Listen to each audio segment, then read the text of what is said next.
is for news and for today. Sabina Go Makati. The headlines today.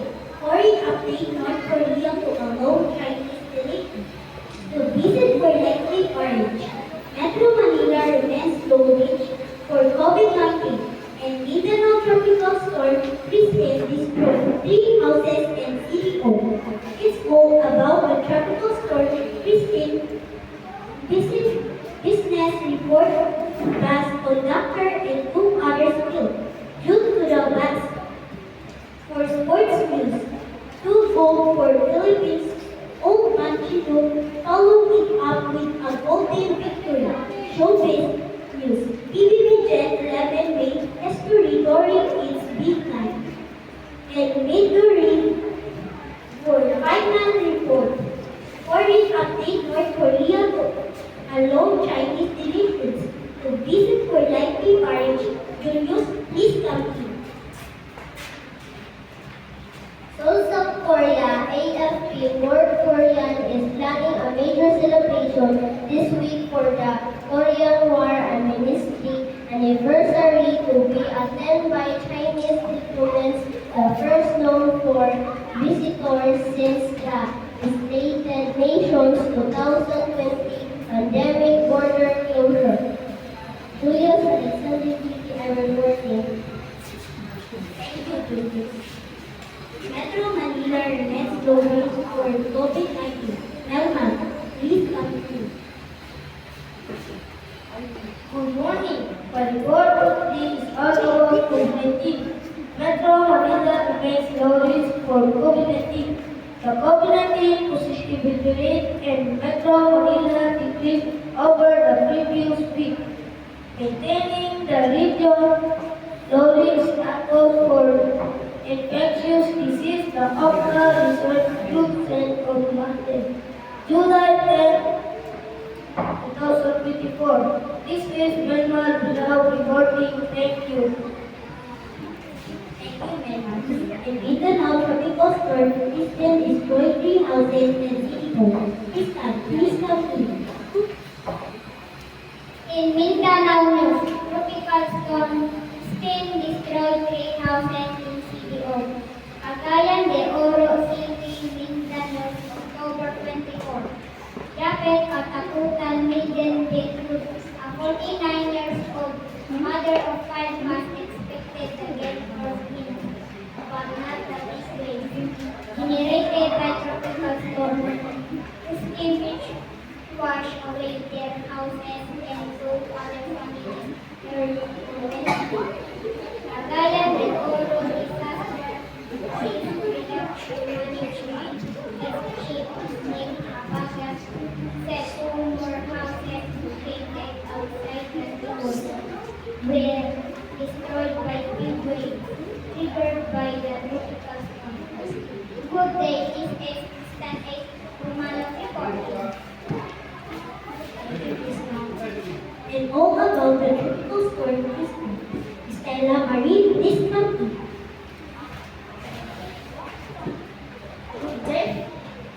Good day, Philippines. My report for today is all about the tropical storm Christine. Last October 25, 2024, severe tropical storm Christine moved westward over the sea west of the Ilocos region with heavy rainfall expected over some areas in Luzon early Friday morning. According to the latest tropical cyclone bulletin posted by Pagasa, the center of the eye of severe tropical storm Christine was estimated at 115 kilometers west of Bacnotan, La Union, packing maximum sustained winds of 95 kilometers per hour near our and near the center. The speed of up to 115 kilometers per hour and moving northwestward at 10 kilometers per hour. This is Stella Marisol Otala reporting. Back to you, Sabina.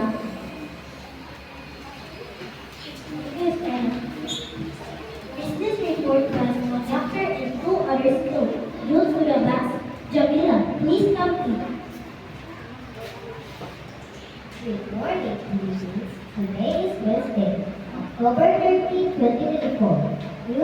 Roll bus driver, two passengers in after crashing. Crashing after its speed on a highway on Tuesday, October 13, 2054 at Davao City, provides of Davao del Norte the identity of but a leadership not yet disclosed by the police. Their relatives were still to be informed about the accident. This is Jamila L. Tudo, reporter. Back to you, Sabina.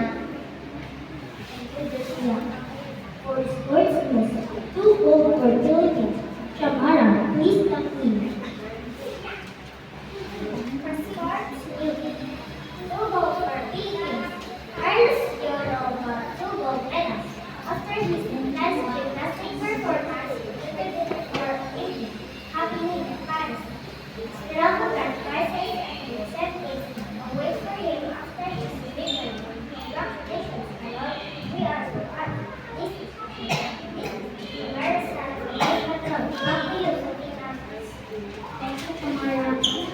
Old Manchibu followed it up with a golden victory. April, please continue.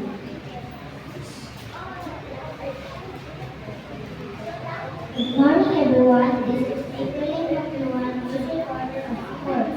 The 14 years old Machino followed it up with a golden victory in the first 2,000 meters slightly past the time of 7:38 AG. Anamali AG 3:08.7 and Joyce Ika of 9:06.8 and I'm your host, April Machua. Back to you, Sabina. Thank you, April. Showbiz News, PBB Gen 11 made history recording its big night. Erica, please continue. Good morning, everyone. This is Erika Joyce Hamilton. Showbiz News. I did it. Young Stay. PBB Gen 11 made history during its big night as the most watched show online via YouTube and Facebook, following her as the second big pacer is ranked with 26.05% the total votes and receiving a 500 pesos cash prize.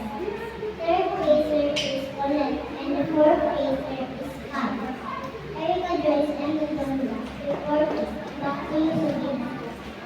Thank you, Erica. In Mendoro, Jonah, please continue. Good morning. My name is Jenna Marie Osterano.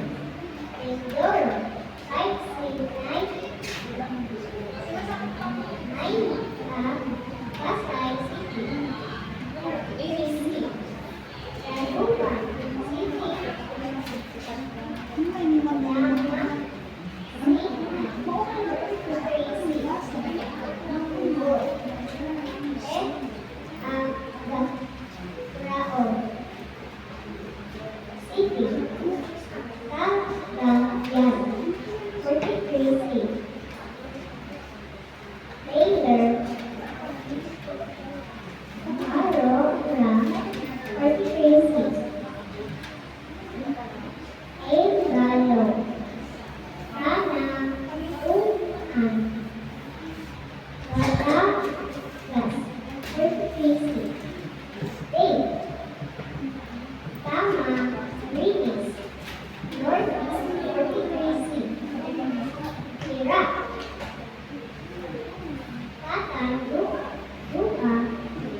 ABC.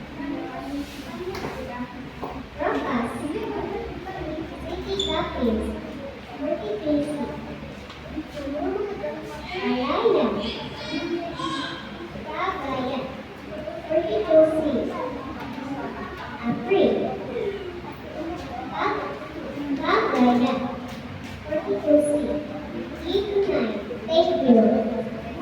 Please, Sabina. From Metro Manila, Mindanao News, I am Sabina Dong Makanili. Thank you and good day.